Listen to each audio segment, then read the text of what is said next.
Good afternoon, everyone.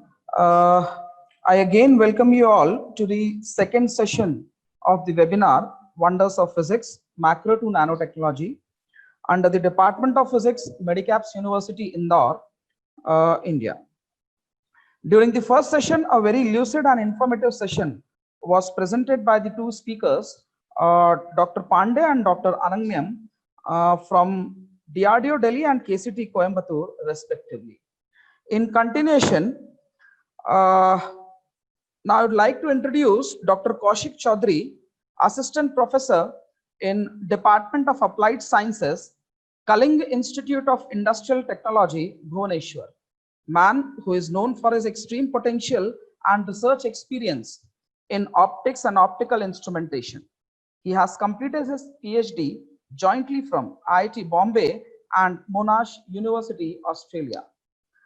I invite you, sir, to inspire us with your webinar and attain the same popularity among us like you have presently with the students of KIIT.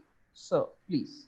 Oh, good afternoon to all of you, and thanks for the introduction. And before I begin, I would like to congratulate you all for organizing such a series of webinars on topics of modern physics.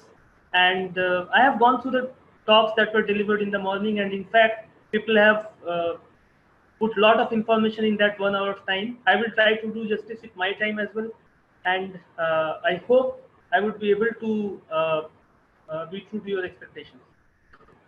So I am going to talk about something that is very common to all of us, light. So just tell me, can you see my screen?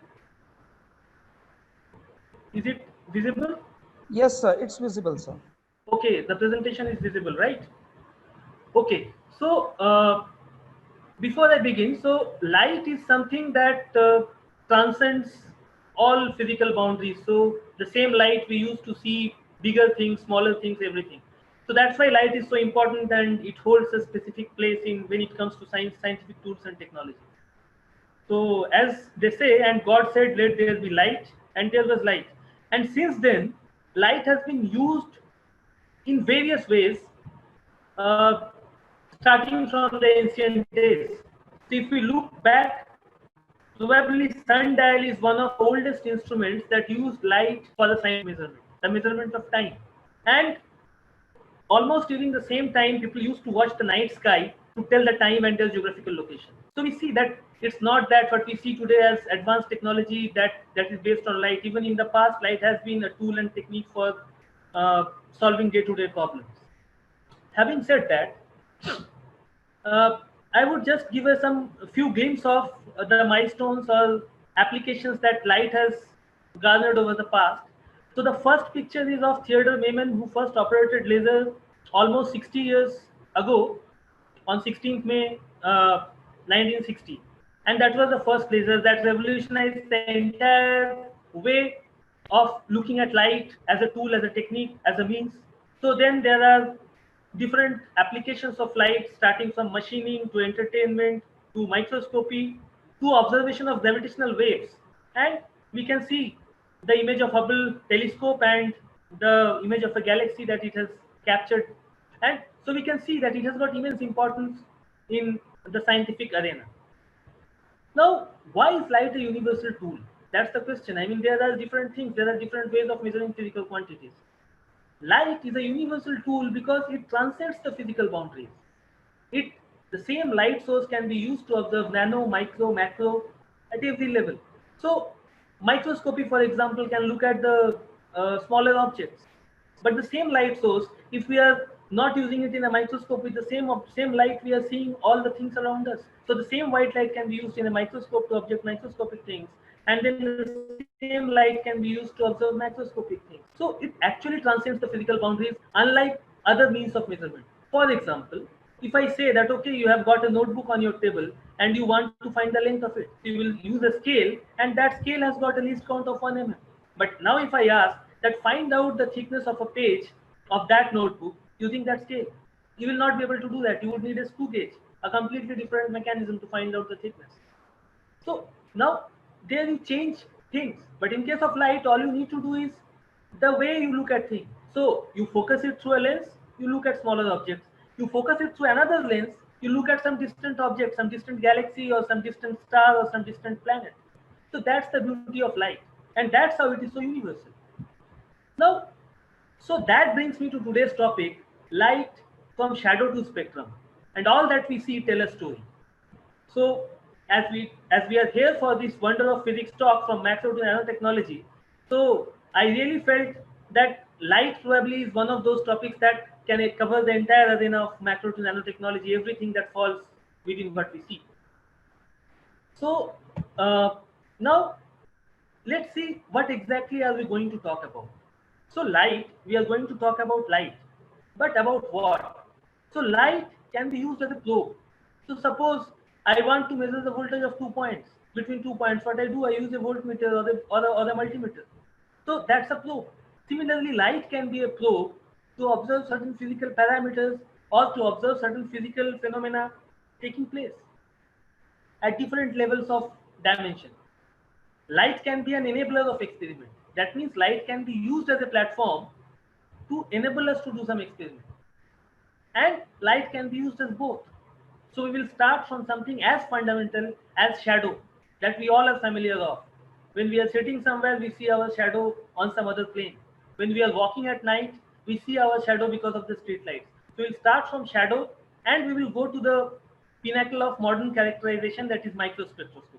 So we will cover this journey in this next maybe 30-40 minutes time. So before that, let's see how the field of light has been evolving over the time. So 1907, Michelson was awarded Nobel Prize for Michelson interferometer. And Michelson interferometer was one of the most precise instruments till date when it comes to measurement of thickness, flatness, curvature kind of things. And he used this interferometer to standardize the modern standard for 1 meter. So that's strange. He used the wavelength of light, which was of the order of hundreds of nanometers, to standardize 1 meter. And that's how you see from this experiment itself, you can find out how light encompasses everything that we see. Similarly, in 1930, it was Raman who came up with molecular spectroscopy, and we know that molecular spectroscopy is a tool that is used in everything, starting from drug discovery to elemental analysis, everything. Then 1964, Towns and Prokhorov were given Nobel Prize for their research in laser, then holography, then laser spectroscopy, laser cooling, and then 2009. That was again a very good year of, so far as from the point of view of Nobel Prizes in physics. The two technologies that were awarded based on light were optical fibers. This webinar today we are able to do, I am able to share all this information over internet. I will share some videos, probably some of you can see me. All that is possible because we are having optical fiber communication. So that's how powerful light is. Then the another one was CCD. Whatever you are seeing is because of the camera that's there in my laptop, and that's a CCD. 2014, again, it revolutionized not just the field of light or application, but energy. Blue LED. Before that, there was no blue LED. So people were not able to find out how to make white light out of LEDs or semiconductors. And we were forced to use things like mercury lamps or these uh, CFLs, which were consuming a lot of electricity. But now, with the advent of blue LED, all of us have got those LED lights in our houses right now, that are 10 watt, 5 watt, 12 watt lights and illuminating the entire home. That was possible because of the advent of blue LED. And again in 2018, the Nobel Prize was given to optical tweezers, that is a platform technology for doing experiment at a micro scale. So to understand how light is used, we need to understand how light and matter interact. There are many approaches. Let me start with the approach where light is treated as an electric field and the material is composed of different molecular or atomic dipoles. So what happens is, when electromagnetic wave interacts with the material, the dipoles start oscillating with the frequency of the electromagnetic wave. And that is a disturbance that is caused to the material, and like any other disturbance, this causes a response, and the response of the material is what we see as transmitted light or reflected light. So looking at this simple idea forms the basis for all the measurements that are based on intensity or refractive index change of material. So that encompasses shadowgraphy, Schlieren imaging, interferometry. All of them used both at macro as well as micro levels of observation. Let's see. So what is shadow? So shadow is something, whenever opaque object is in the path of light, we see a shadow. And what first thing that we can infer from a shadow? We can say that, okay, the object looks like this. If I put my hand in front of a light, I can see the shadow of my fingers and I can see, okay, my fingers look like this. So this is just a way of observing material. Scientifically, shadow is abrupt change of refractive indices.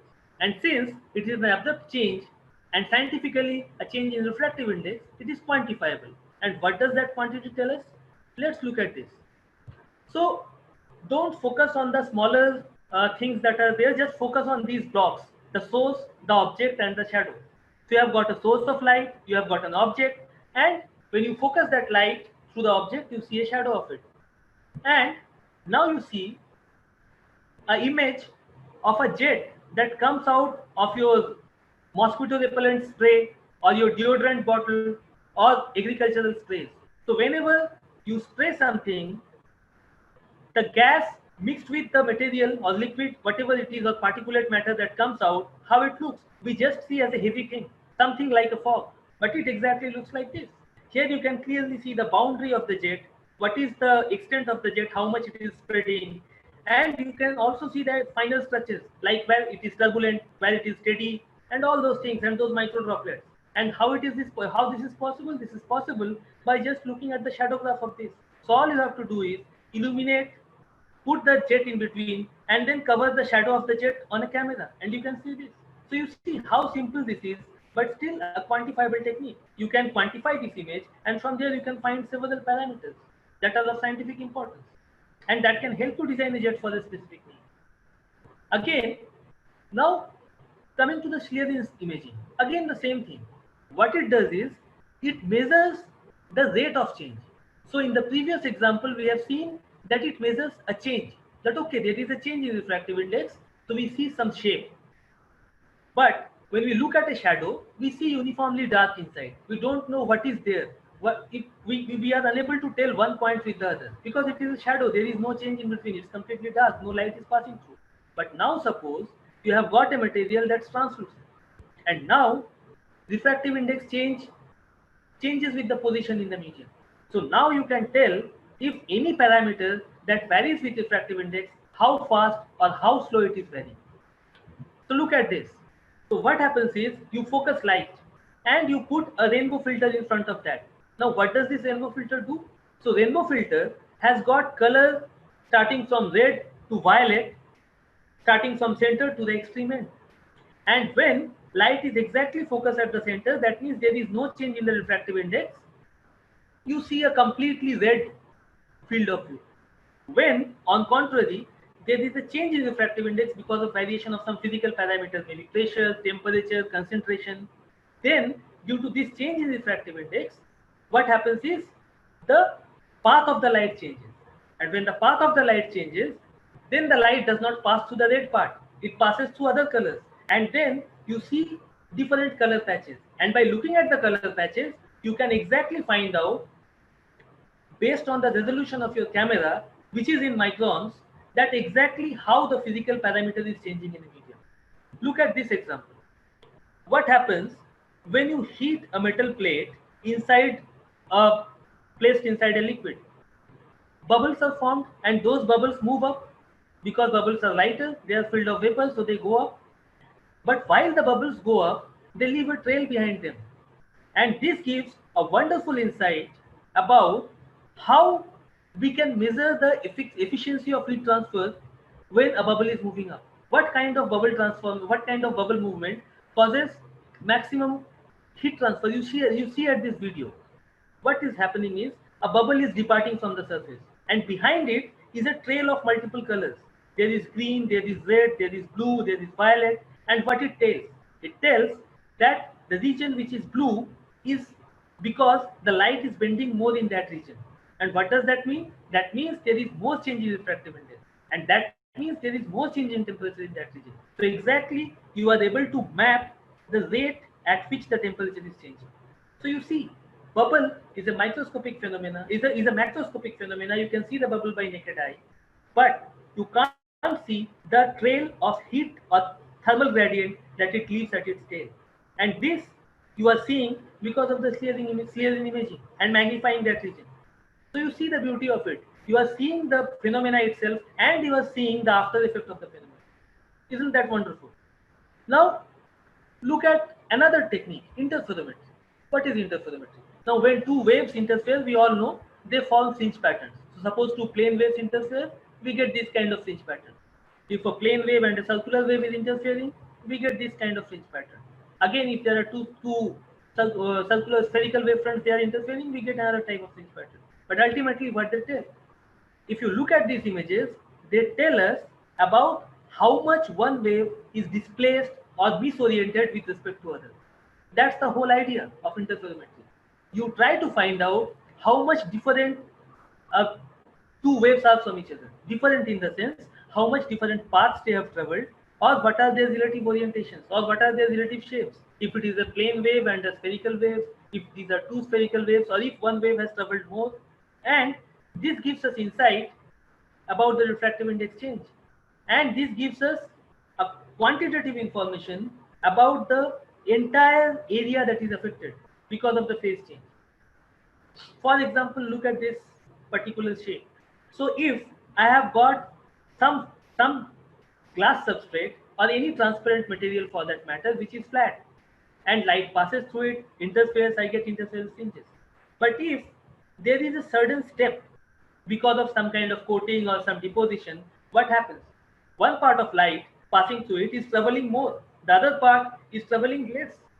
And then that causes a shift in the fringes. And by exactly quantifying the shift in the fringe, I can find out the thickness. And what's the resolution? I can find out a thickness of a few tens of nanometers using appropriate wavelength and measurement techniques using interferometry. Again, let's look at this. This is again one of the examples from one of my old experiments. When you have got a droplet of water, we all have seen that when there is a heated plate, mostly we use chapat, we make chapatis on tawa. So what, assume that if that tawa is transparent, made of some transparent material, and you put a droplet of water, it will evaporate. And this exactly is the same thing. This shows you the evaporation of a water droplet on a heated surface when looked from the top. So you can find out the rate at which the water is evaporating, the rate at which the thickness of the water layer is changing, all that, and this can be beautifully captured using an interferogram. Similarly, we will see another example which is commonly used even in the domain of nanotechnology when people fabricate nanoparticles. One common method is laser ablation. You take a target, you strike it with a high intensity laser, and as a result, plasma is formed. That means there are ionized particles, there are electrons, and there are neutral particles. And when these all cool down, they form small nanoparticles. And this is called pulse laser ablation technique. But how do we quantify, or how do we control, or how do we decide what kind of laser power we need, or what should be the material, or what should be the distance? So we need to quantify exactly the plasma that is falling. So let's look at the video on the right. I again replay it for you. So what happens is, when laser strikes, you see that there are different particles that are coming out. There are charged particles, there are neutrals, there are electrons, all these are coming out. And then over the time, you can see that these various particles, now over the time they start agglomerating together, and due to the agglomeration, they form small aggregates, and these are the nanoparticles. So now what we are trying to observe in this using light. To understand that, let's look at this example. This is the example of a bomb explosion, where the bomb explosion was captured in a slow motion camera. So if you again see the image carefully, what happens? When the explosion takes place, initially there is smoke, And then there is this white part. What is this white part? This white part is the compression in the medium. That is the shock wave. So you see, after the explosion of the bomb, a shock wave is propagating in the medium. So this shock wave tells us about how much the medium is compressed. And exactly this thing we can do in case of laser ablation. High intensity laser beam strikes the metal target and it causes a shock wave. If we can see that shock wave, we can tell exactly about what is happening. And how do we see that, how it looks? Let's look at this. So all I do is I let a light beam pass through that particular region where the ablation is taking place, and I can see a clear image of the shock front here. You see my cursor. Here you can see a hemispherical shock front. When I let two such light beams pass through it, I get an interference pattern. How it looks? Now look at this. At different instances of time, you can see that the shock front, which is hemispherical, is propagating. It is increasing in size. That means you have exactly captured quantitatively the propagation of shock. That means you know exactly how much energy is being imparted by the laser. So this laser ablation, again, it's at a macroscopic level. But this shock, this is living over a very short instance of time, and then it is vanishing in few microseconds. How do we capture it? We capture it using light. We just see the shadow, and what it tells, simply if we can find the using any mathematical tool the radii of these semicircles, we can exactly find out the speed of the shock, and that can tell us about the shock velocity, and that can tell us about the pressure and everything. And you see, this is the interferogram. If you look at the interferogram, here also you can see the shock wave propagating.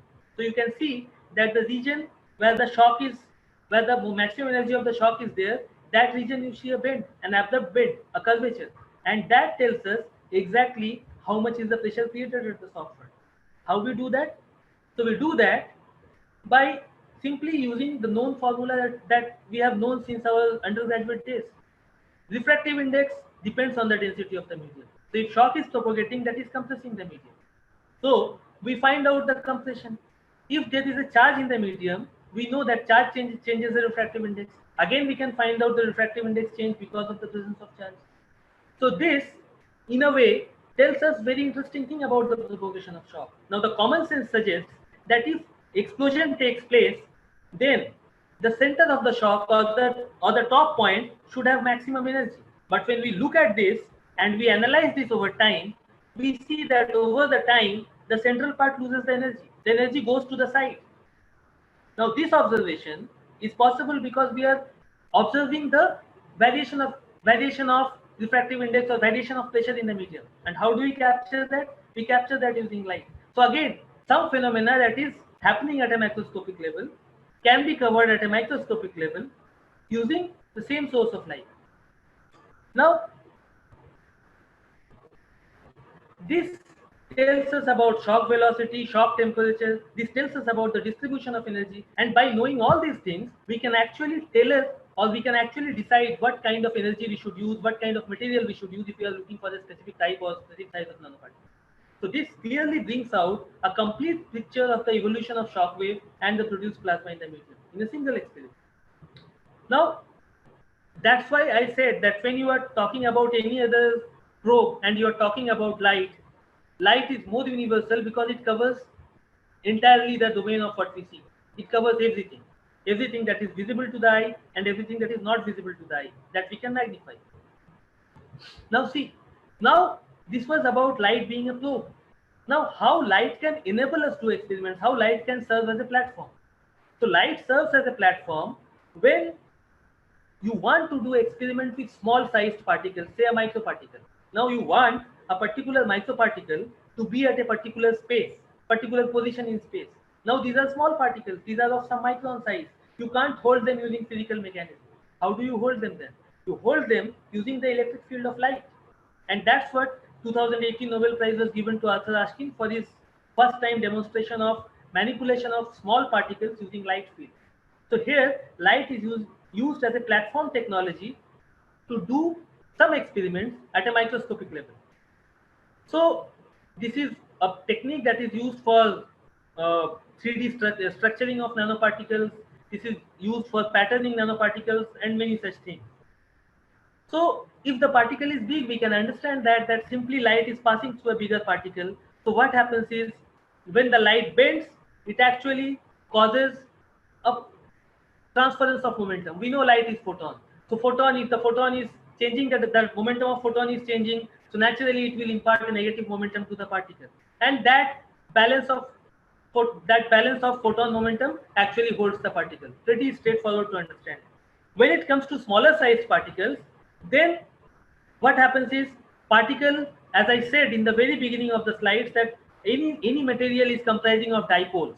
So what happens is when electromagnetic field of the light or the laser interacts with the particle, it creates a kind of attractive force. The dipole in the material or the charged that is developed inside the material because of the electric field that interacts with the electric field and the particle is held.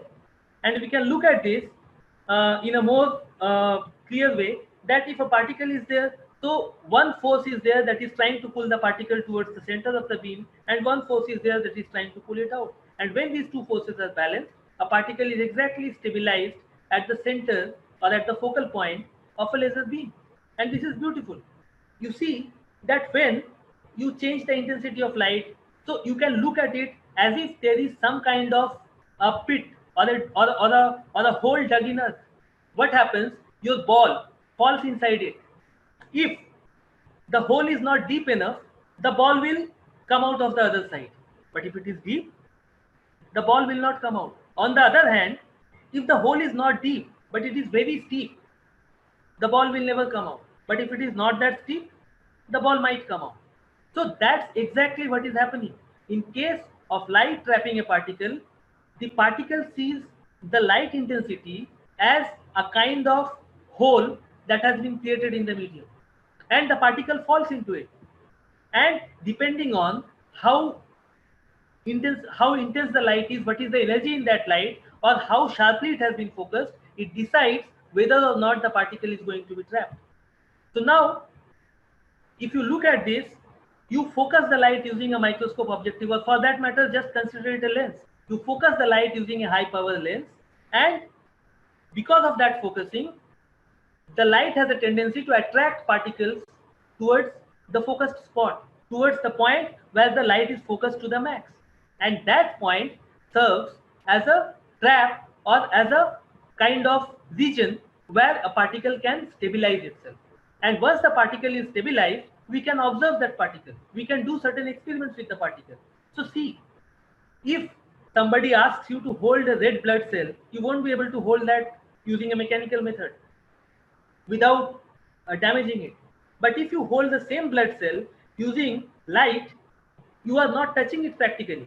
You are holding it still, you are not touching it, and then you can put different kind of chemicals and you can do different kind of drug tests and all those kind of things beautifully without damaging it.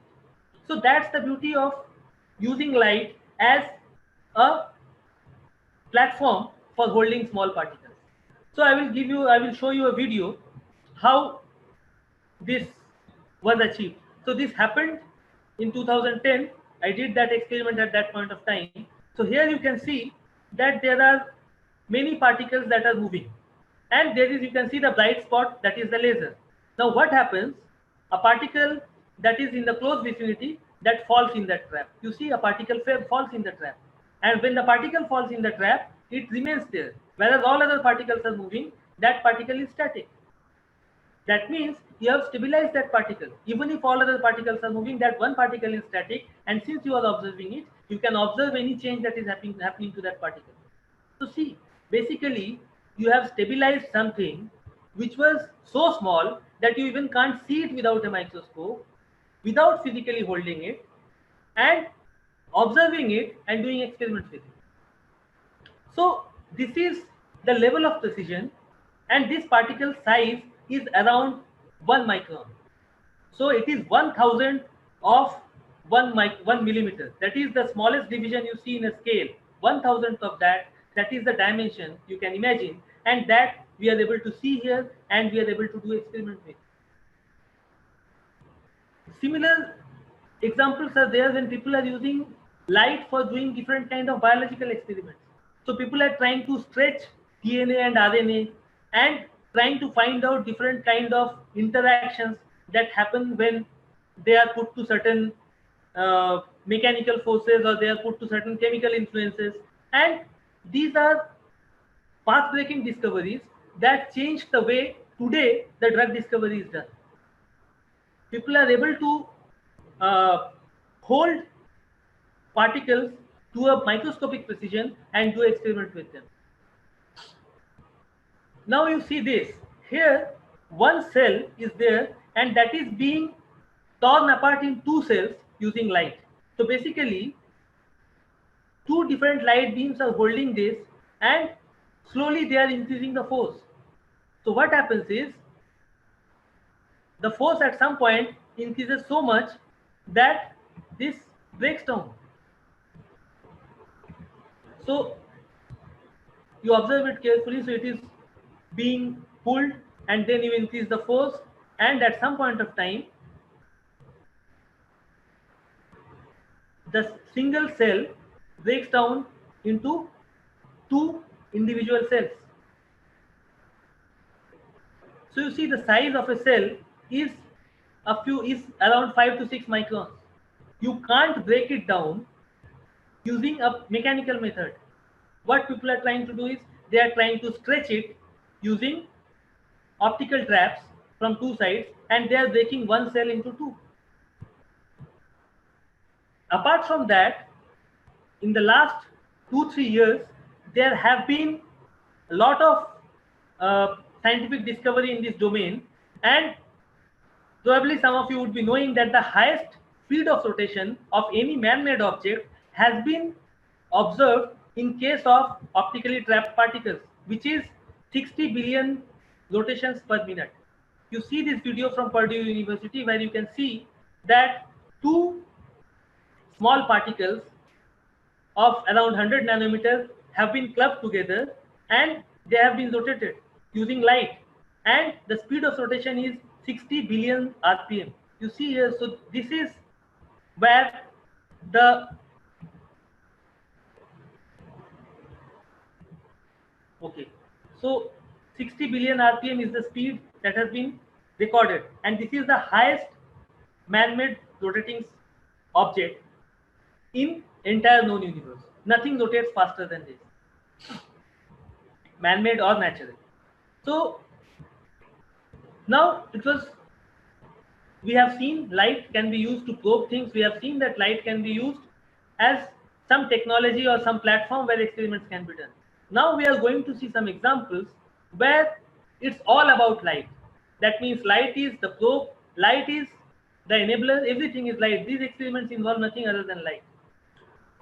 So one such example is confocal microscope. Now confocal microscope, what is the difference between a confocal microscope and a regular microscope? So we know that confocal microscope gives us 3D images. It gives us the depth perception.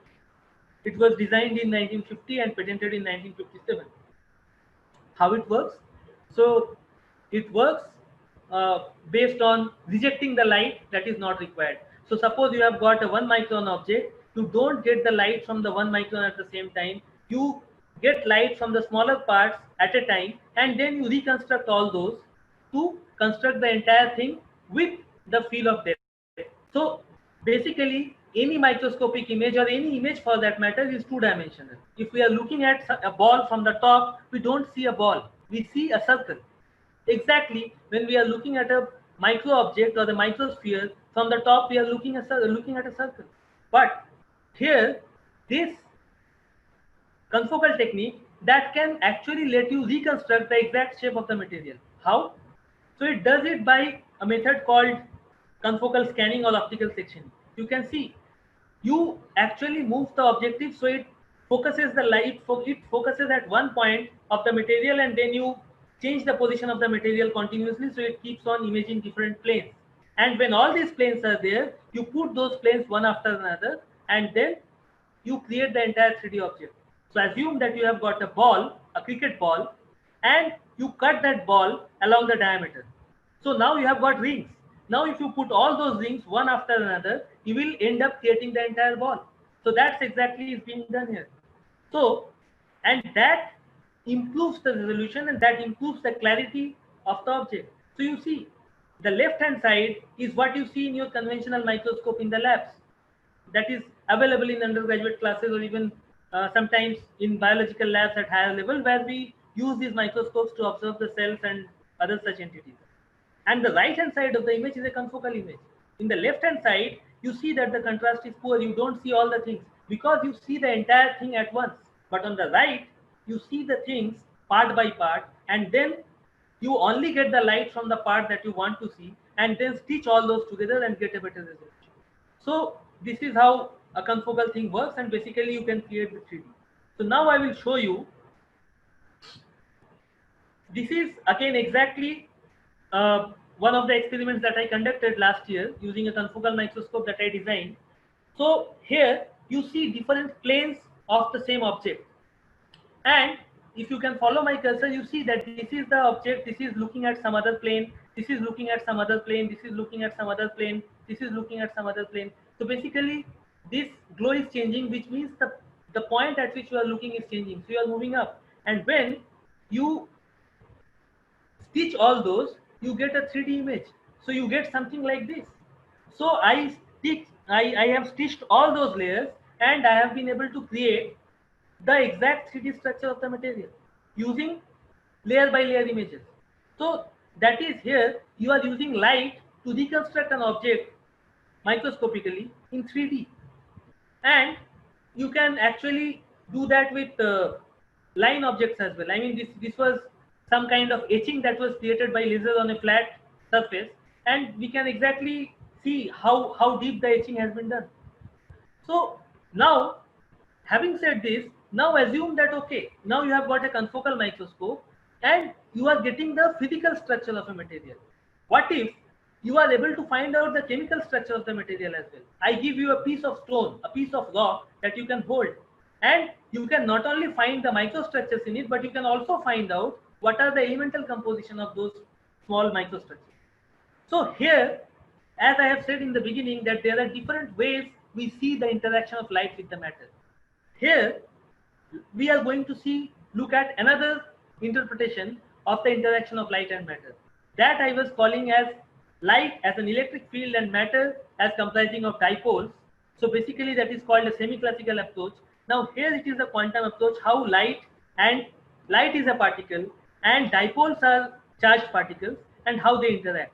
So a laser, when strikes a material, certain atoms get excited, and due to their excitation, after some time they fall down, and due to the falling down, they emit some light signals.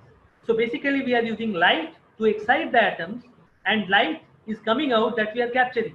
So our means of doing experiment is light, and the signal or the information that we are getting out is also light. So you see here, the color has a meaning. So these are you see that these are green, which means that this is a green colored laser light that strikes an object, and the atoms get excited and red light comes out, which means that you are exciting something with a higher amount of energy, and some part of that energy is coming out as a signal that you can see on the right hand side in this oscilloscope, and the rest of the energy comes out as non-radiative transition, that can be heat or anything else. Now this this spectrum that you see in this right hand side image, you see two peaks.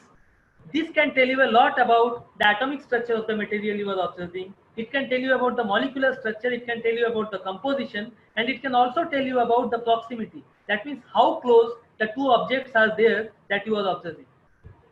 Let's look at it. So we all know Raman scattering, right? We excite some material with some wavelength and a higher wavelength is emitted.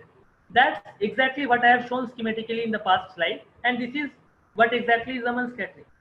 Now, this Raman scattering signal can tell us about so many things. You can look at the Raman scattering signal and you can tell whether it's a symmetric object or it is a non-symmetric object, if there is some kind of temperature variation inside the object and all those things. So there are plenty of things that we can understand, but let's not discuss that. Let's try to understand this, that if we are exciting an object with light and light signals are coming out, we are able to see lots of different kind of phenomena at an atomic or molecular level. So now, suppose you have got a sheet of paper in your hand and you have sprinkled some chemical on it, and then you dust off the chemical. So physically the chemical particles come out, but some small particles still remain. So now if you want to see the signature of those chemical particles, how would you see? You would see the Raman microscopy of every single point. That means instead of looking at the object as a whole, you are using two different things. You are using the idea of confocal microscopy. You are looking point to point, and you are getting the Raman signal from point to point, and you are able to exactly recreate the chemical structure. And this is, you know what? This is a tablet of around 8 mm diameter. This entire tablet, the surface of the tablet, these different colors tell us about the composition of the tablet. What are the different materials and how they are scattered and where exactly they are scattered. So every single patch of a different color tells you about the presence of a different kind of element. And we can see at least 5 different elements present here.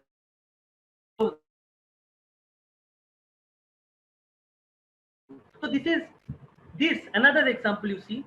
This is a mineral that has got some liquid, some kind of chemical liquid that is trapped. We know that there are certain minerals that are found inside Earth that have got liquid trapped inside them. You can exactly find out the position and the shape of distribution of those liquids inside that material. So basically it's a transparent material. So you see, you can exactly find out the cavities and how those materials are scattered. So three different materials: red is sulfur, green is magnesite, and blue is sulfate.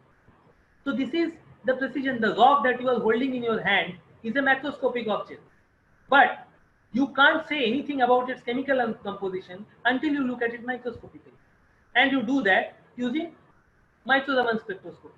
So this, in this entire thing, light acted as a means of imaging. It also acted as a source of excitation, and at the same time, it gave away the optical signal, analyzing which you could find the chemical properties and the physical properties of the material. So, in true sense, it transcended the physical boundary of dimension. That's what I have been emphasizing on. That it is transcending from macro to nano, every scale. One last example that we can look at is what is known as laser-induced spectroscopy. So if you remember in one previous slide, when I was talking about laser ablation, I was talking about lasers striking a material. So if a laser strikes a material, then the material gets ionized. So material gets ionized, that means there are ions, there are electrons, there are neutral particles, and all these absorb the energy of the laser. So they go to a higher energy state. When they come down to their ground state, they emit some kind of radiation. And when we capture that radiation, we can find out the exact composition, elemental composition of the material at the point at which the laser was striking. And a typical laser can be focused to a diameter of 10 micron, 20 micron, 50 micron. So that means if you have got a piece of 5 mm by 5 mm material and your laser spot is 50 micron, so you can do the calculation that how many or at what detail, at what resolution you are able to find out the chemical composition locally. And this technique is used for finding out the composition of several rocks that that are there at different geological sites. At the same time, the meteors that come from the outer space, they were mapped using this technique where the local concentration is observed, and one can see exactly how what is the composition or how the material is distributed, and based on that they can find out the origin and all those things of those rock samples or meteor samples. So if I keep talking of light and how light enables us to do different things at different scales of length and dimension, probably a whole month will not be enough, a whole year will not be enough. So many fields are there that we can talk about. I have tried to give you some flavor of different aspects of scientific observation where light is used in a simple way like a shadow, or in a more involved or more scientific way like a spectrum. So we have seen everything in between. So I believe that what I tried to do was to give you a feel of how the basic knowledge of light that you have from your undergraduate class or standard 12th knowledge. All those techniques that you have learned in your textbooks or elsewhere, they are not just routine techniques that you study in your class, but they have got immense application, and they give you a boundless capacity to observe things that you can't see in general. So that makes light a universal tool, and you, if you are inquisitive enough, a person who can actually look at everything that is happening around with altogether a different perspective. That's all I had to say. Thank you. If you have any questions, please ask. Feel free to ask any question. Thank you, sir. It was an excellent and productive presentation. May our participants, including scholars, teachers, students, would have grasped something new to include in their research fields. Now let's start with the questionnaire round. I start with the chat box question. Yeah, sure. Mr. Samyak, he has raised a question, sir. How many types of shock waves are there? Oh, shock waves. When you talk of shock wave in geological sense, that's different. I believe when this is a question of how many types of shock waves, probably it's on the geological level. So there are different kind of shock waves. But when we talk of shock waves in terms of here in physics, we uh, mean a wave that is traveling at a speed faster than the speed of sound in that medium. That is a shock wave. So anything that is having a Mach number greater than 1 is a shock wave. Okay, thank you, sir.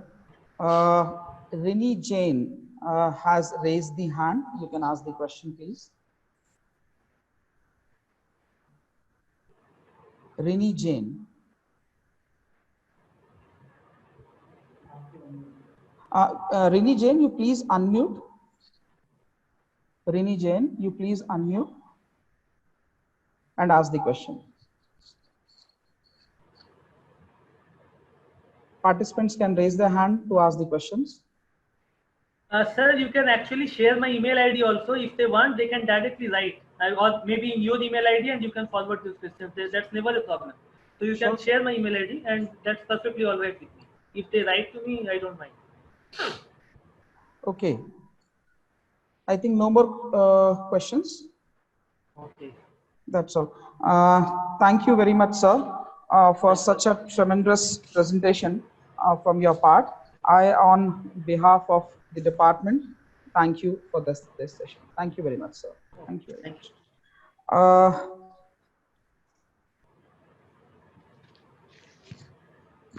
Now, I would like to introduce the second speaker for the session. From EGS Pillai Arts and Science College, Nagapattinam, Tamil Nadu, Professor K. Senthil Kanan, Director R&D, who has published 3,000 plus research papers in international journal, published around 16 books and authored 25 book chapters, and guided 150 project students. He is also awarded with many rewards and reviewed many research articles. Sir, I request you to deliver your webinar, please. Sir, Dr. K. Senthil Kanan, sir.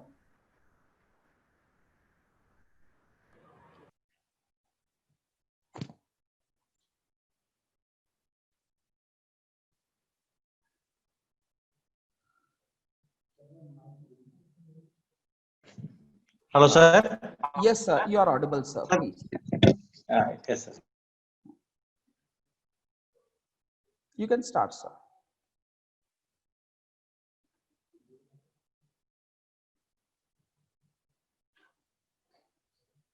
Sir, your video is off, I think.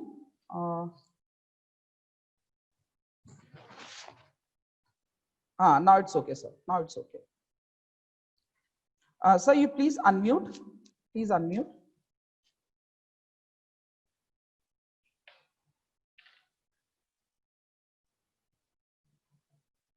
Your Galaxy J7 Next, unmuted.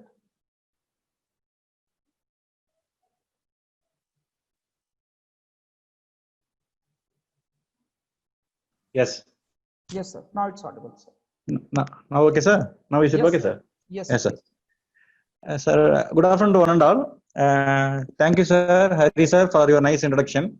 I have not yet put up 3,000 papers, sir, just 300 papers. Okay. It's a, it's a slight correction.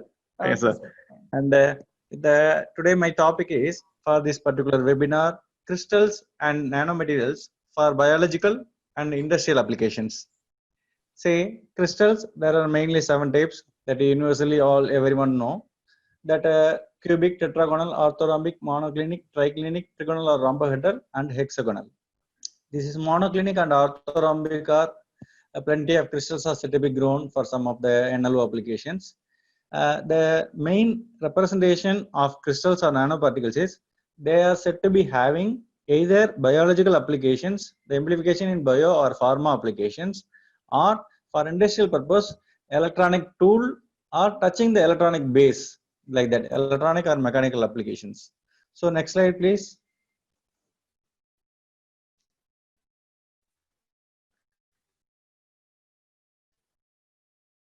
So topic is mainly to industrial and bio, but sub number 2, sir, slide number 2. So like that. So introduction to NLO. NLO means non-linear optical materials. Non-linear optical materials. That is slide number 2, sir. Slide number 2. So they are having second harmonic generation and third harmonic generation. So slide number 2, sir.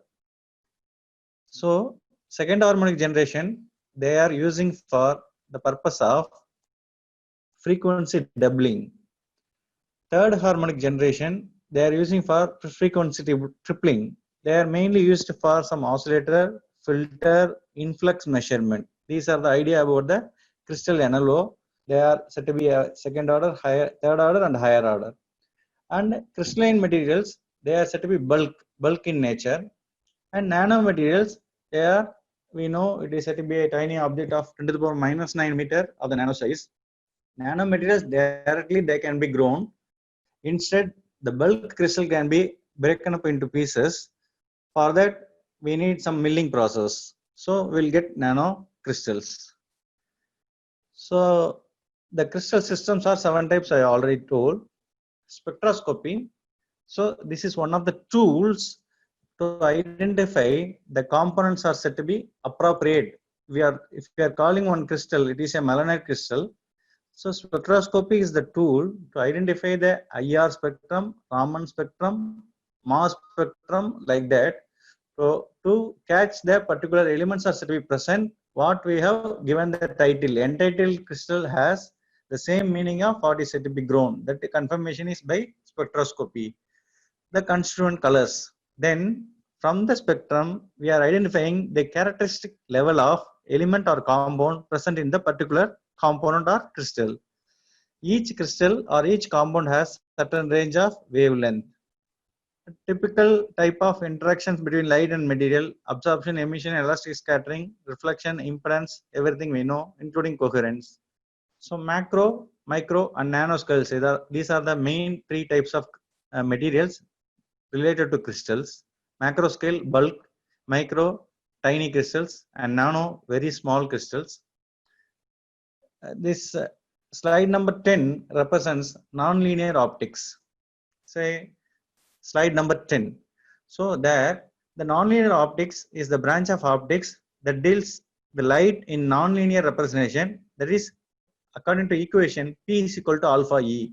P is the polarization, alpha is the polarizability according to Raman, and E is the applied electric field. So based on that, the linearity is slightly disturbed. So we are getting the non-linearity to identify the crystal for some transmittance as well as some electronic purpose. We can identify there should be second order nonlinear or third order nonlinear according to the KDP as a reference crystal. Here, the electric field strength is, next slide, sir. The electric field strength is 10 to the power 8 volt per meter. So it's showing some Swinger limit.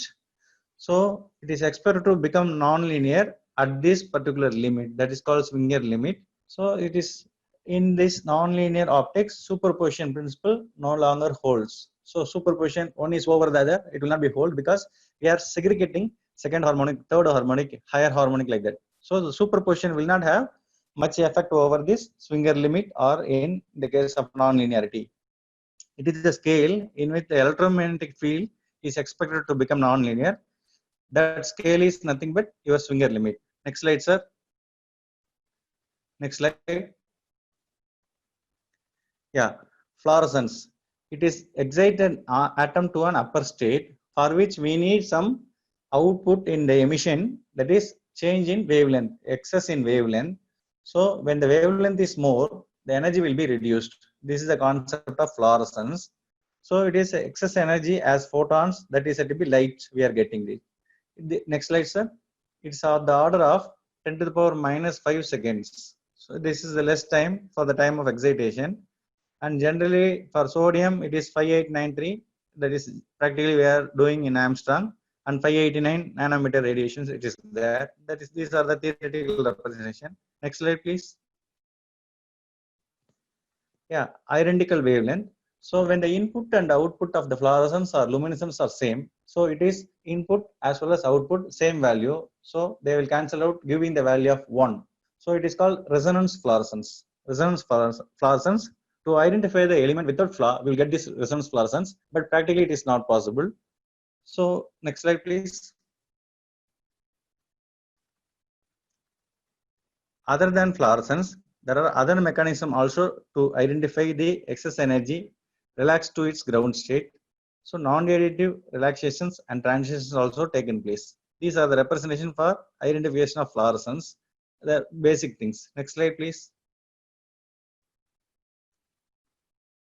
So rate of fluorescence, the rate refers to the time enhancement of the order of very 10 to the power minus 5 to the power minus 8. That is a variation for fluorescence and the luminescence. These are the representation. Next, luminescence. Next slide, please. Next slide. Yeah. The cold body radiation, we know luminescence. So fluorescence, one of the type of luminescence, fluorescence. So as generally we are calling it as FL. FL is the part of fluorescence, representation of L, capital L. So this is a representation. Next slide. The major representation is fluorescence is a type of luminescence. It is absorption of photons. Atomic fluorescence, the elements can be identified. Fluorescence is taking place in atoms or molecules, whereas luminescence can be taken place in organism, solution, and molecules. So more or less same meaning, but the thing is here for atoms or molecules we are calling it as FL only. Next slide, please. Yeah. So many types are there. Previous slide, please. Previous slide. So many types of methods of growing the crystals as well as nanomaterials are there. So we are talking about two methods only: solution growth method and vapor phase method. Vapor phase we are not using properly. We are not getting the proper output from that. According to the solution growth method, we are getting the financially stabilized method. It is a cheap method. Mixing the two solution, waiting for 1 month to grow the crystal. These are the representation. This is a simple crystal growth procedure. And nanomaterials, we are not discussing anything here. Just converting. Next slide. Just we are converting the crystals into nanomaterials by ball milling. So we are crushing the crystals for 40 hours like that to get the nanomaterial or nano crystals of the order of 10 to the power minus 9 meter. So we can call it as nanoscaled crystals or nanocrystals simply. Next slide, please. Next slide. Next, previous slide, previous one. Yeah. See this. According to chemistry, C8H11NO2 is the empirical formula according to the chemistry for the particular structure. See the structure. What are the structures having the same formula, molecular formula? See the C8H11NO2 structures. Next slide, please. So structure 1, 2, 3, 4, 5, same meaning. Next slide, please. 6, 7, 8, all are having same this formula, chemical formula. So next slide, please. So these 8 compounds having the same molecular formula. So how to identify them? So butyl cyanocrylate, decoxypyridoxine, dopamine, a neurotransmitter, isobutyl cyanocrylate, norepinephrine, octopamine neurotransmitter, octopamine drug, phenylamine, cyclohexane carbamide. These are the all 8 or 9 type of compounds, crystalline compounds that are having the same formula. Next slide, please. Here, this formula, we are representing only the dopamine because dopamine is the neurotransmitter. So anything it is said to be there. So aged people, they are having not recollecting all the things. They are having the habit of not recollecting all the things in a right manner or right time. So that dopamine is playing an important role over there to induce them to recollect something. So that is neurotransmitter here, that only we are representing, but side chain and other compounds, same molecular formula, that all other compounds are also said to be in the list. So you have to identify which can be applied like that. So dopamine structure we have to identify. Here the dopamine is simply available with egg, boiled egg. So it is having dopamine, more dopamine. It's good for this type of removing the non-recollecting things. So easy to identify. To induce them, they are called as neurotransmitters because neuro, we know that it is related to neurons, nerve cells. So to induce that, we are using weekly ones. They are asking us to take the boiled egg like that, boiled egg or omelette like that. So these are the general method of identification. Dopamine produces positive chronotropic and neotropic effects on the myocardium. Myocardium is, it is there in that to identify the heart rate, and from there cardiac contractility is said to be controlled. These are the representation. Next slide, please. So norepinephrine from storage sites, sympathetic nerve endings. These are the application of this dopamine. Next slide, please. Next slide. Next slide. Next one. The previous ones are said to be a dopamine characterized. Here, these are the structure of dopamine. The IUPAC name, according to the universal naming, it is 4,2-aminoethyl benzene 1,2-diols. See the two-dimensional structure, ball stick method, stick only, wireframe, space ball filled. So everywhere we are using different structure. To identify ball stick, somewhere for art of applications we are using that. Stick is identified whether it is having any other element to dope or identify so that the chain will be completed. Wireframe, for some electronic applications we are using this as a number or line like that according to the chemistry. Space ball filled, this category mainly for van der Waals application like that we are going to see in the next slide.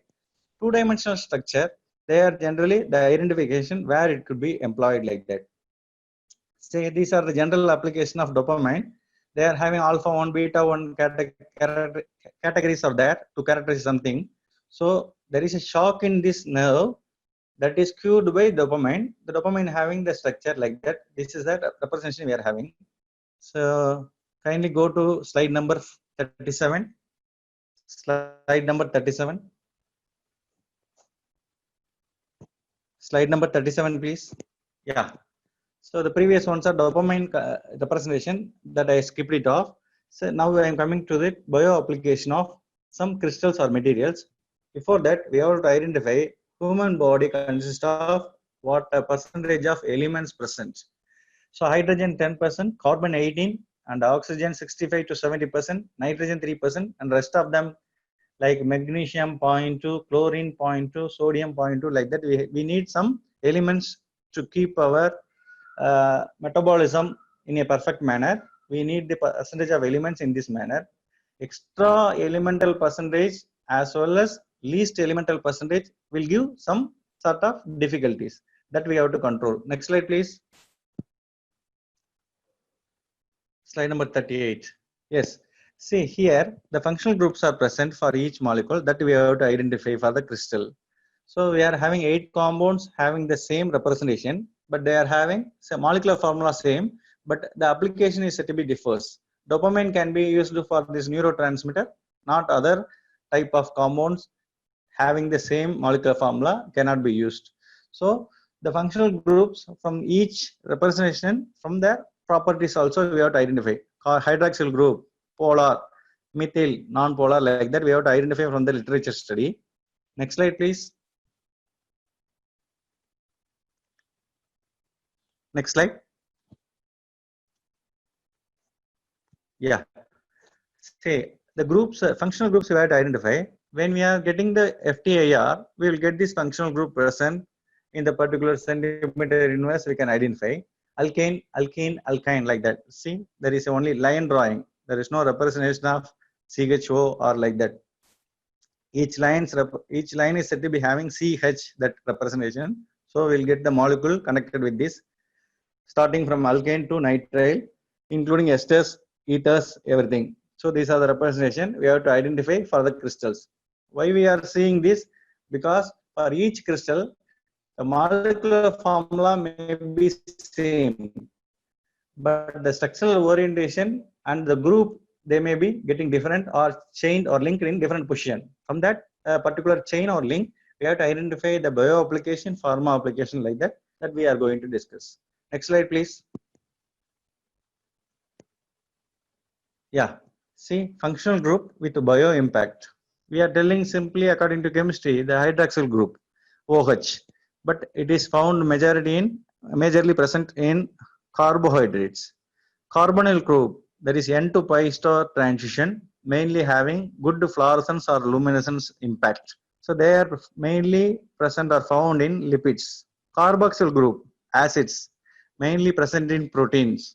Amino group, NH2, that is present mainly in proteins. Phosphate group, present in DNA or adenosine triphosphate, ATP, like that. Next slide, please.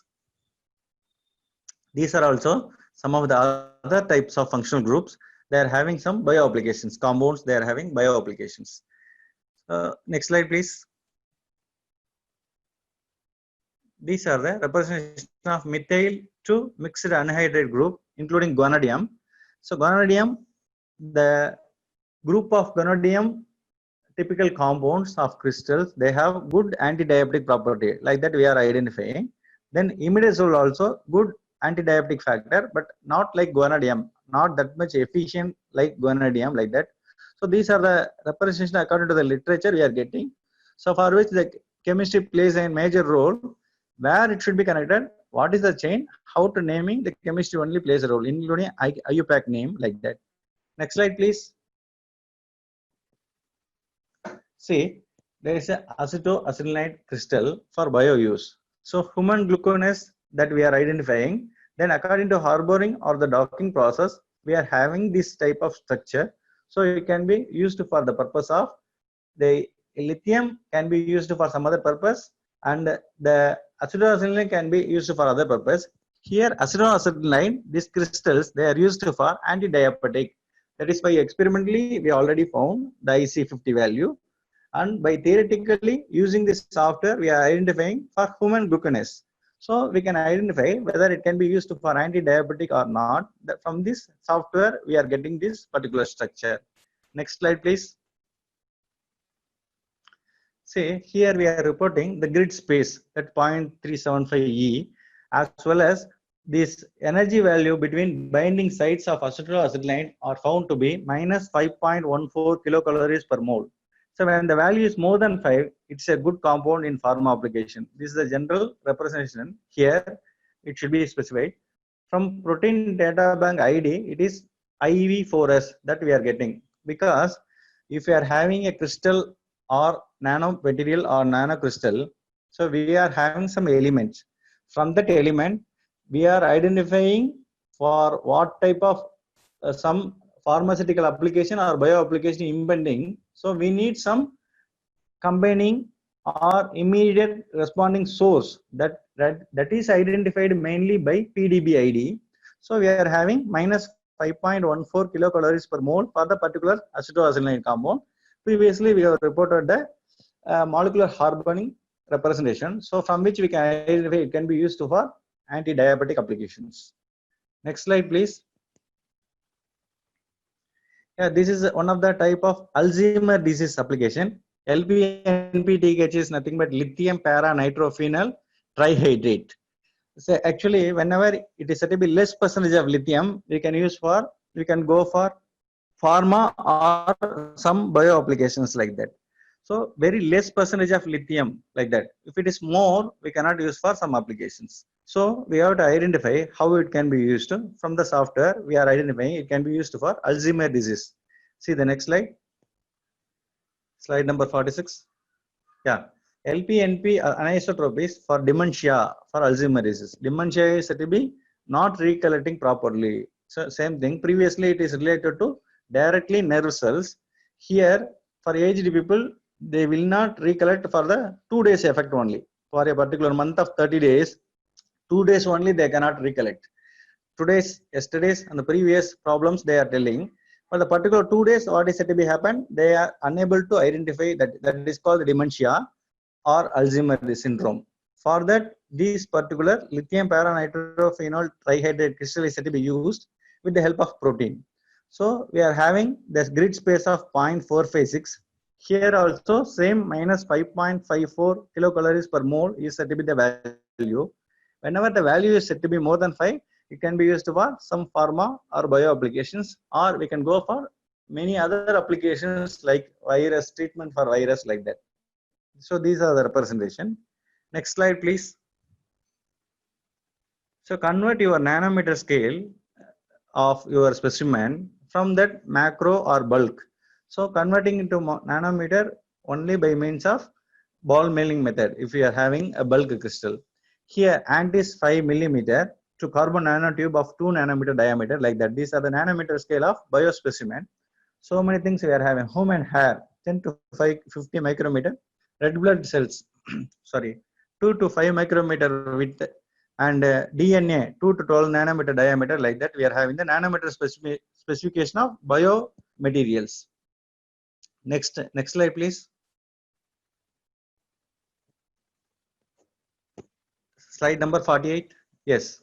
Say hydrogen, it is containing H molecule of protein, bicarbonate. For pH control, it is used. And for carbon, it is mainly used for fatty acids. For phosphorus, phosphates, nucleotides like that. So we are having genetic codes are there where it could be employed with our particular element like that. These are the representation for some periodic table to get human genetic identification. So it is called proteomic codes. Next, we are entering into our molecules, our crystals. Next slide, please. Yeah. 4-methoxyphenyl 2-oxo 2H chromine 3-carboxylate. This is one of the crystals. So before entering into that, just I would like to give some introduction about the crystals. Those who are said to be not having that much attention over the crystals. Crystals are basically exhibiting different properties in different directions. So X, Y, Z 3 direction. So we are having ABC different values. So based on that values, the electric, mechanic, and optical properties varied at different directions. These are the representations of crystals from which we can identify the 100 plane. It will have more impact than a 101 plane. Like that, we are giving the conclusion. Here, the representation of 4-methoxyphenyl 2-oxo 2H chromine 3-carboxylate crystals are represented and grown by solution growth method. Previously, in earlier period, we are having KCl, NaCl, and other types of crystals we are having. So 2 or 3 crystals only previously having. That is 2 or 3 compounds to get the crystal. Now we are having minimum 4 compounds, 1 catalyst, and any one solvent like from normal water, double distilled water, acetone, DMS vapor, ethanol and methanol. But when you are using ethanol and methanol, you cannot go for bio applications because your solvent will have the extract of crystal or crystalline specimen as a precipitate with the ethanol and methanol. So when you are using this, you cannot go for higher applications like higher order application of anti-diabetic, anti-cancer like that. So either you have to depend on water or some sort of acetone like that. DMS4 also sometimes it is considered like that. So we have to leave the other alcohol like that. The solvent should not be used, first thing. But here we don't have any other way because it is somewhat not fully grown or soluble in the particular water or double distilled water. So we are going for ethanol arrangement. This particular crystal, they are having 1.275 millimeter as the beam displacement and 2.9886 microns for NLO utility. See, the influx 2.9886 is the value. When it is less than 10 microns, it is used for NLO applications. This is the first point. NLO applications, we need less than 10 microns, that capability first. Second one, when these values are identified, then they will definitely will have the application in filters. So our crystal or nanomaterials will have the filter applications in electronics. This is the first point. Then here photoluminescence will have N to pi star. The N to pi star transition we are identifying, and the band gap is 3.133 electron volt. So next slide, please. Slide number 50. Slide number 50. Yes. So here the crystals are having some parameters A, B, C, and they are found to be present in orthorhombic. See the red line one, the representation of lines. The three substituted subordinate shows pharmacology impact in pharmacy. They are used in pharmacy for pain relieving pain, hostile to joint pain, mitigate against pyrite, and hostile to viral, hostile to malignant growth, extra growth, anticoagulation property. These are the things. See, 2-oxo-2H-chromines are coumarins. They have additionally utilized in the field of prescription. So coumarin group, they are having more applications. Here they are used for beauty care product. See, one small hint is there. When the chain is more, the particular crystal or compound is used for some beauty products. When the chain is branched and they have the special application of oxygen, some double bond oxygen or single bond oxygen with other representation, generally double bond only, when you are sharing or any other side branching chain, they will have the application of either cancer or anti-diabetic or any other bio applications. So when the chain is said to be full straight chain, they will have more application in beauty care product. We can identify from this particular structure of the crystal or the compound. Next, see, they have, next slide please. So they are, next slide please. Yeah, so they are having three substituted derivatives. So derivatives are said to be same compound, different perception in particular change of ring or chain or substitution or any variation in the bond like that. So like that, the hybridization also will play a major role in this particular type of application of biology or pharmacy.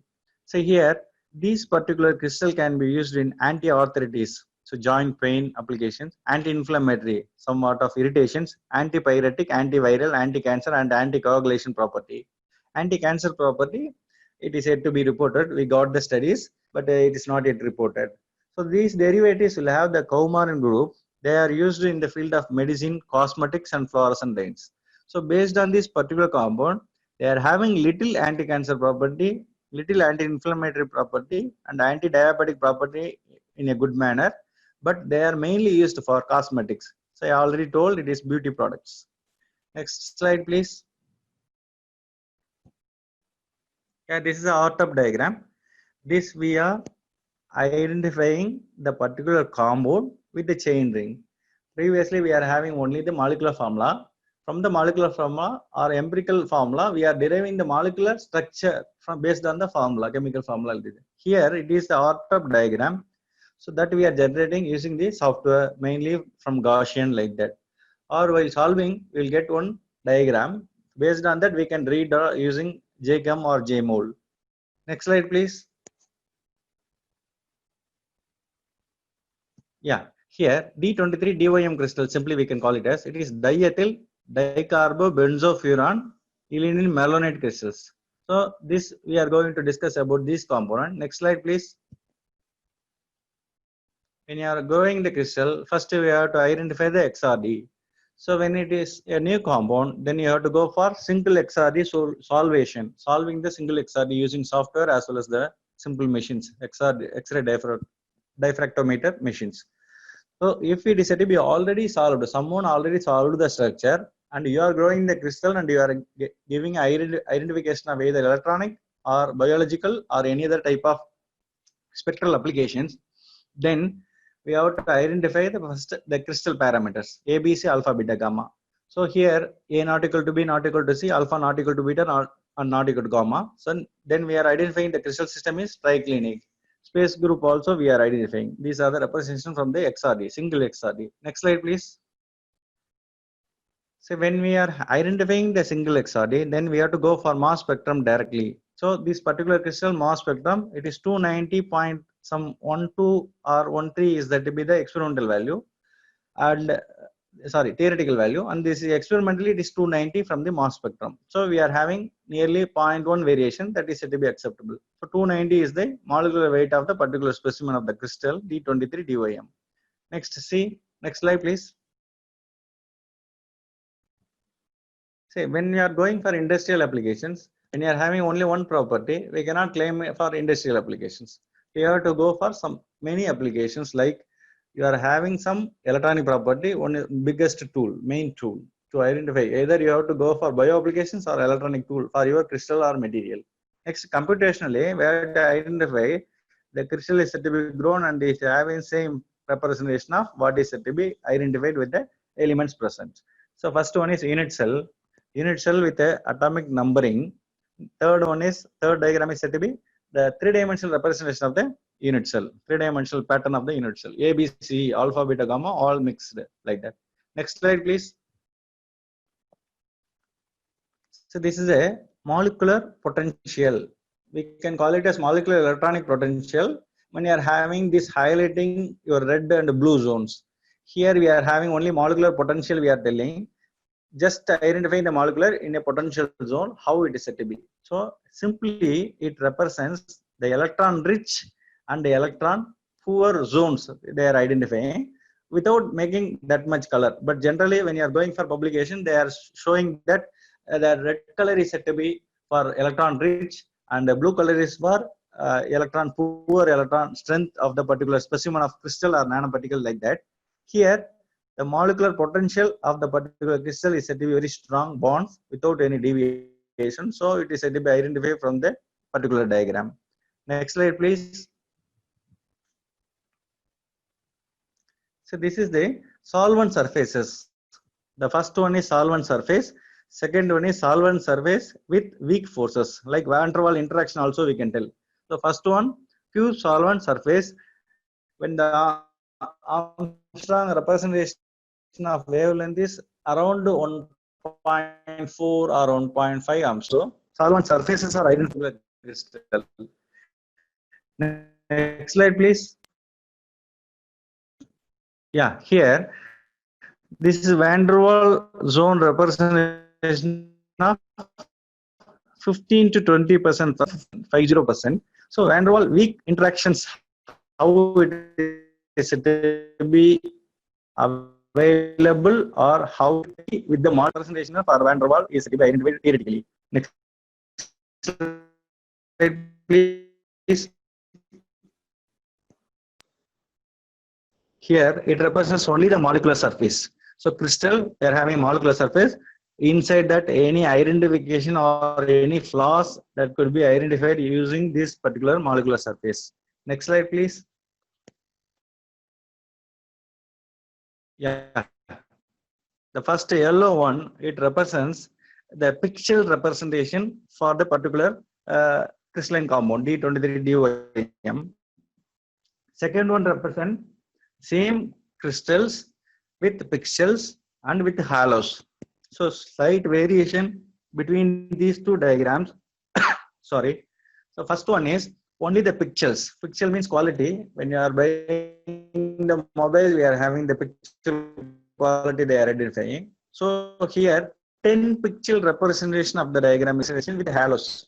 Halos means generally one who are having wisdom, they'll have more for back head like that, like Gautama Buddha or someone else.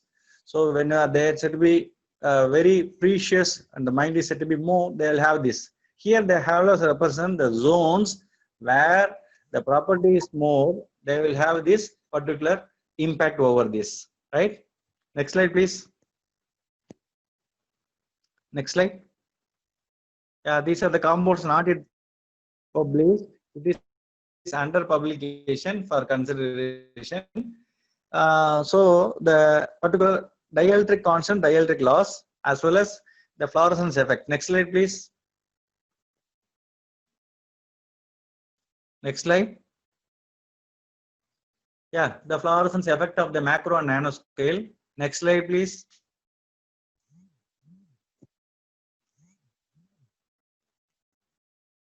Yeah, the photoconductivity as well as the tribological work. Next slide, please. Yeah. So when you're going for industrial application, what is tribological work? So the previously I have classified the fluorescence comparison of macro and nano, slight variation, some 60 nanometer variations. Photoconductivity study for macro crystal, that much not variant with the nano scale. And previously we had discussing about this dielectric constant, that is for macro crystal we have analyzed. Here the helical component of tribological work is nothing but we are having springs. The spring is coated with the nano materials. When nanocrystals or nanocrystal coatings, when we are having this coating, you will have more impact on work of this mechanoelasticity. This is the conclusion. Next slide, please. Next slide. Next slide.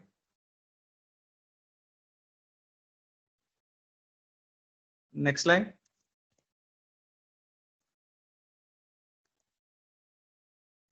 Next slide, please. Yeah. These are the representation of comparison of theoretical and experimental. Next is this photoconductivity for the particular crystal. This anti-diabetic. See, now I am entering into biological applications. Just see this. Next slide, please. Next slide. Slide number 70. Slide number 70. Yeah. See, butyllinium malate, they are having anti-diabetic based on the alpha amylase inhibitory activity. So anti-diabetic value for macro is 20.26 and nano it is 20.2, only 0.06 variation that we have published. This work also published, that work also getting published. See, anti-diabetic activity in nanoscale. See the next slide. Next slide. This is 20.2 for nano activity of PM. And the next slide, please.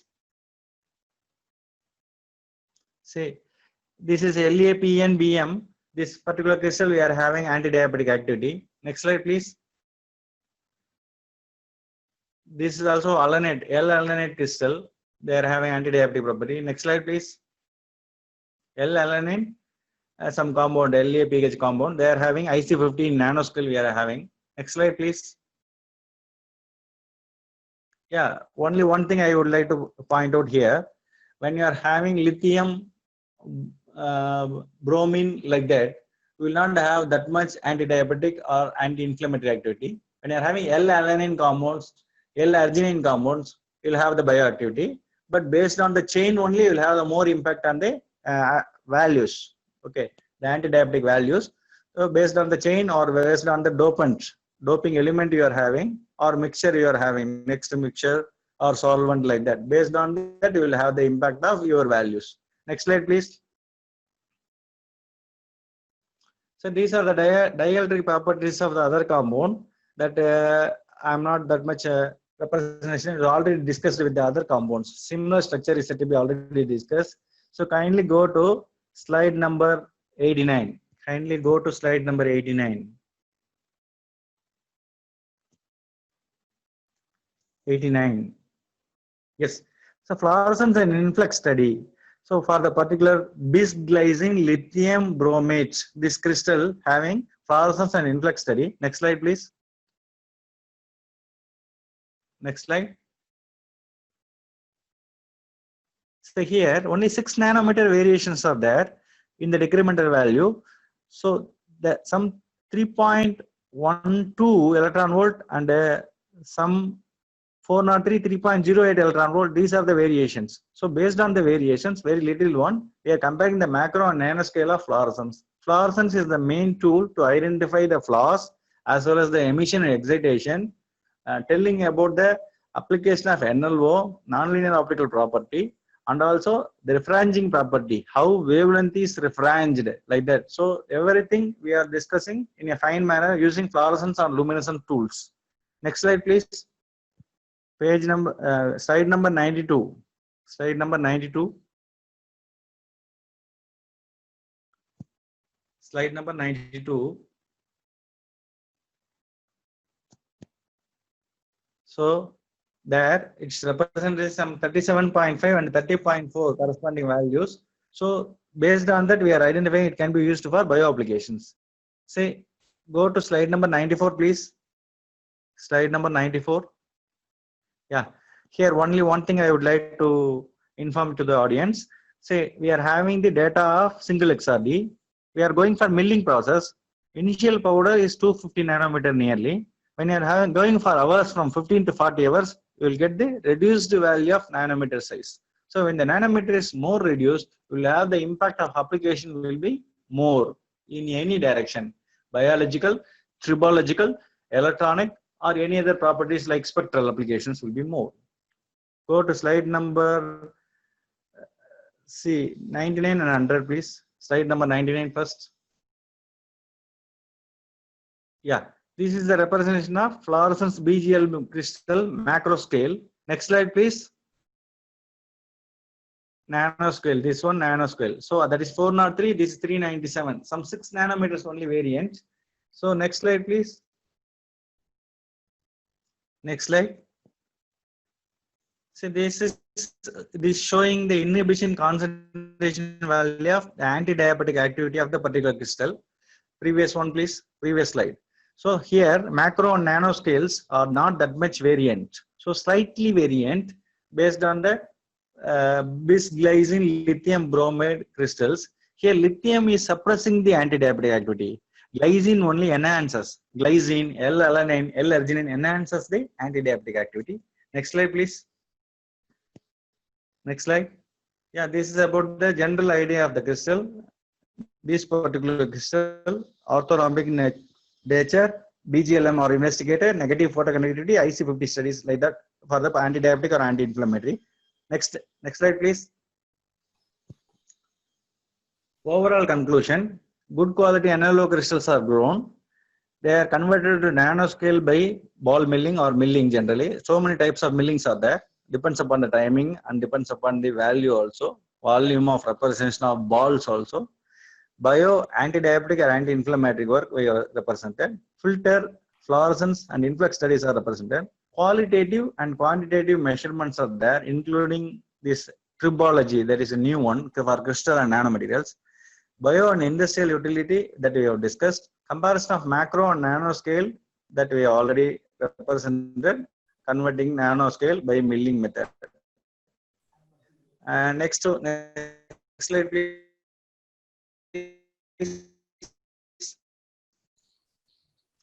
Just I have finished my talk just to show what are the representation with the impact, because any work it should be, next slide please, completion of thesis or any work represented in slide please. See, this is a crystal, particular crystal nano, previous one, macro nanoscale. This is said to be just accepted in 27th June and it is published in 25th May. Anti-inflammatory activity. This one is the computational analysis of LPNP TKH that I have reported in the slide. Next slide, please. This is the anti-diabetic as well as theoretical representation of the crystals. Next slide, please. Anti-diabetic activities of LAF crystals. Next slide, please. So growth and characterization of some computational theoretical anti-diabetic of L-alanine crystals. Next slide, please. Next one. Next slide. Next slide, please. Slide number 111. Slide number 111. So here, this is the representation of anti-diabetic activity of L-alanine malate. L-alanine is there. So it is published in Material Today Proceedings, the Elsewhere journal. Next one, anti-diabetic. Next slide. Anti-diabetic activities of valerium. This is also one of the amino acids. They are having is said to be published in same Elsewhere journal. Next slide, please. Slide number 113. So this is the major work. So we have the nanoparticles, zinc oxide is said to be grown in our lab. using leaves, Azadirachta indica. This is nothing but neem leaves, and using microwave oven of domestic microwave oven. It is domestic case household for solar cell fabrication. It is published in Journal of Material Science and Material Electronics, Springer. So based on our material also, based on the electronic property, we can identify it can be used for solar cell fabrication or solar cell elements or coating element. It should be used like that. We have to identify. Next slide, please. So slide number 114, 115, 116, everything we are having some anti-diabetic publication in Web of Science Journal, UGC CARE Web of Science Journal. Slide number 117, please. 117. Slide number 117. Yeah. So the slide number 117. So there we are using mobilization of the McConnell tapping when they are having some joint or broken problem in the hand, hitting or by they are said to be by mistakenly fallen or accident like that. So they are having McConnell tapping, that is a tapping representation to keep the hand. There the investigation for the patients with a lateral epicondylosis disorder with the ultrasound competence. So we are using this high frequency ultrasound as one of the tools. So I am one of the authors over there for the application of high frequency ultrasound more than 20,000 hertz. Next slide, please. Slide number 118. Yeah, this is one of the major application, tinea therapical. Tinea therapically said to be with respect to some wounds. We are applying our crystals with the solution with some ethical committee to identify how much time it taken, how many days it has taken to cure the particular tinea or any side effects of that. Like that, it has reported in the some UGC CARE journal. Next slide, please. So wish you all the best to all the students, especially, and faculties also. Next slide, please. Thank you one and all for the patience hearing. I would like to thank the management of Medicaps University, especially the head of the department and my dear colleague, Dr. Hari sir, for giving me this opportunity. Next slide, please. Yeah, any questions? Kindly yes, ask. Yes, sir. Thank you very much, sir. It was a very good presentation from your side. Hope all would be benefited by it. So there is a question from Sobna Narayan. Yes, sir. Her question is, if we are using herbs in the preparation of nanomaterials, what kind of changes that can we expect apart from antibacterial properties? Yeah, say you are using what? Directly nanoparticle is said to be growing, or crystal to nano you are converting? Sir, actually, it's a chat question. You answer for both cases, sir. Both cases, okay. Nothing, sir. So when you are having the bulk, you will not have that much application in bio or electronic side. When you are said to be converting that into nanoscale, there is a variation in the particle size, right?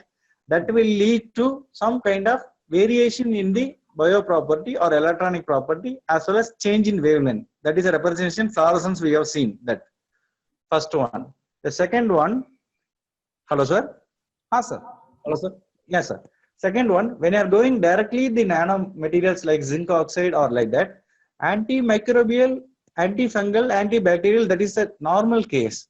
Anti-diabetic, I already told na, based on the chain, you can identify the literature, then you can go for the particular compound, because zinc oxide will have more impact on anti-diabetic properties, zinc oxide, and it is having anti-inflammatory properties also, zinc oxide.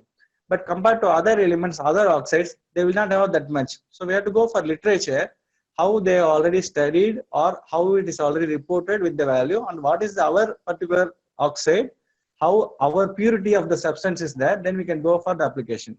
For anti-cancer also same thing, sir. So depends upon the size, there is a variation in the particle representation. So particle size determination they might have studied. There we can identify the parts per million like that. So based on the variations, we have the application also. For the application, we are in need of the structure, either linear or branched.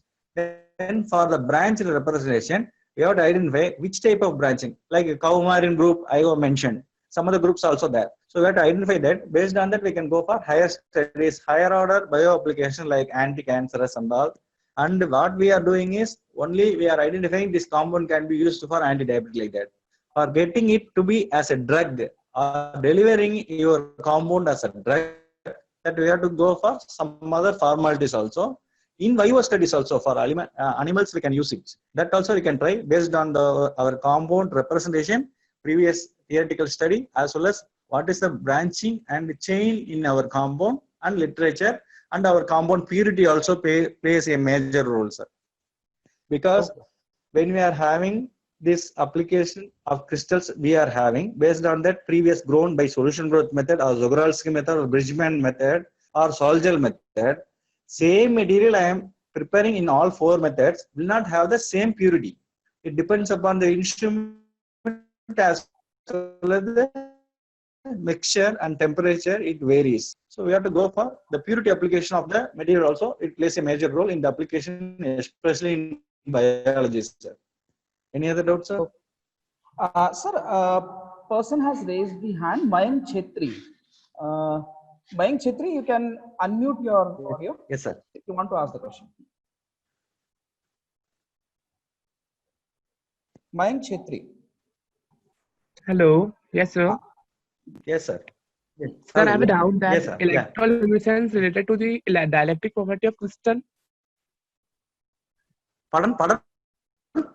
Sir, the electroluminescence property is related to the dielectric property of crystal or not?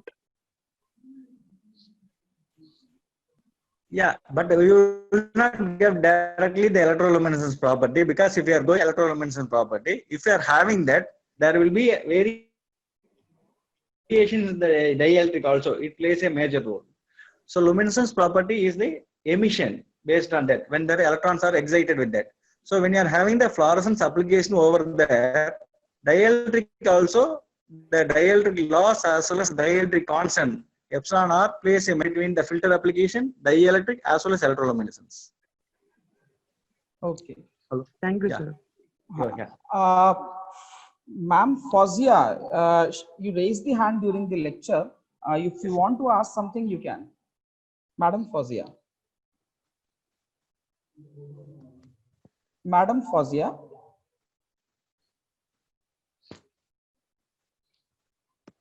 Okay. Fozia, ma'am.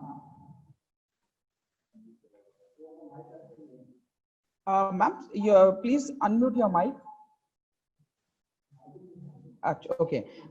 Dr. Devendra Kumar Pandey, you also have raised your hand. If you want to ask, you can ask them. Dr. Devendra Kumar Pandey.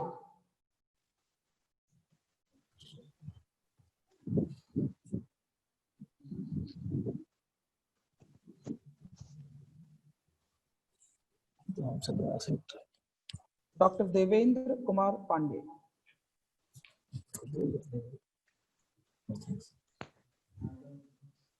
Sir, you can say something if you want to ask something. You are audible. Yes, sir. Any queries, sir? Any queries? Just 1 minute, sir. Dr. Devendra Kumar Pandey. No? Okay. I think Arangmayam sir from Coimbatore has also raised his hand. If you want to ask something, you can ask, sir. Arangmayam sir. During sir's webinar, he also has raised the hand. Just want to ask.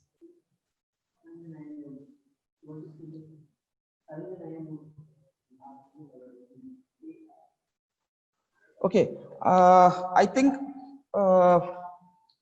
from our side there are no more questions to be raised. Yes, sir. Okay. Thank you very much, sir, Okay, for sir. your such a valuable, informative session. Thank you, sir. Me too.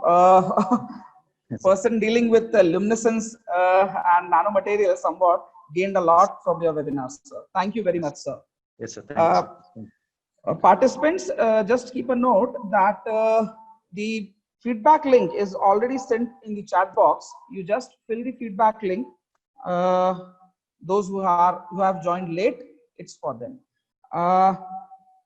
Now I would hand over to Miss Bhavna Sheer Sagar, Faculty, Department of Physics, Medicaps University Indore, to deliver vote of thanks to the participants. To deliver the vote of thanks.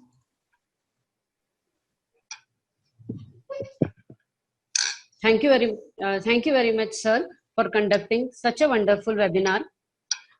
Good afternoon, everyone. I, Mrs. Bhavna Kshirsagar, co-convener of this webinar, on behalf of convener and myself, welcome you all to the closing ceremony of this webinar on wonders of physics from macro to nanotechnology. It is my privilege to have been asked to propose a vote of thanks. First of all, I would like to thank all our eminent speakers for accepting our invitation and took out valuable time of your busy schedule. In the morning session, our first speaker, Dr. Rakesh Pandey, discussed about how quantum mechanical aspects are used in modern electronic devices like MOSFET, molecular beam epitaxy, IR radiation, etc. Our second speaker, Dr. K.R. Aranganayangam, enlightened us with the importance of nanotechnology by using some real-life examples, and also share his in-depth knowledge about scope and applications of nanomaterials in different areas. My sincere thanks to Dr. Kaushik Chaudhary for such a wonderful webinar on light from shadow to spectrum. The way you explain the phenomenological effects of light is really exemplary. Thank you very much, sir. I would like to extend a special thank to our speaker, Dr. K. Senthilakanan, to make us aware with the latest biological and industrial applications of nonlinear crystals and nanomaterials. Thank you very much, sir. All the sessions are really very informative, and I hope all we will get benefited by this. A strong backing is always necessary for the successful completion of such tasks, and we have a wonderful leader as Professor Dr. Sunil K. Somani, the Vice Chancellor, Medicaps University. I wish to express my gratitude to our Vice Chancellor, sir, for providing encouragement and support. Thank you very much, sir. Dr. Pradyuman Yadav, the Registrar, Medicaps University, leading the supporting team successfully. Thank you very much, sir. I also thank Mr. Suryakant Soni and Ms. Amrita Mantri for backup support. I acknowledge the unwavering support received from Professor Dr. Abbas Ali Kausar, Head of the Department Physics, and other faculty members, especially Dr. Mohammad Shakil Qureshi and Ms. Hasina Adil ma'am. A special thanks to all the participants from all over the globe for their active participation and patience listening. Hope we all keep gathering together for better causes. Thank you. Thank you very much, all of you, and have a great day ahead. Thank you, sir.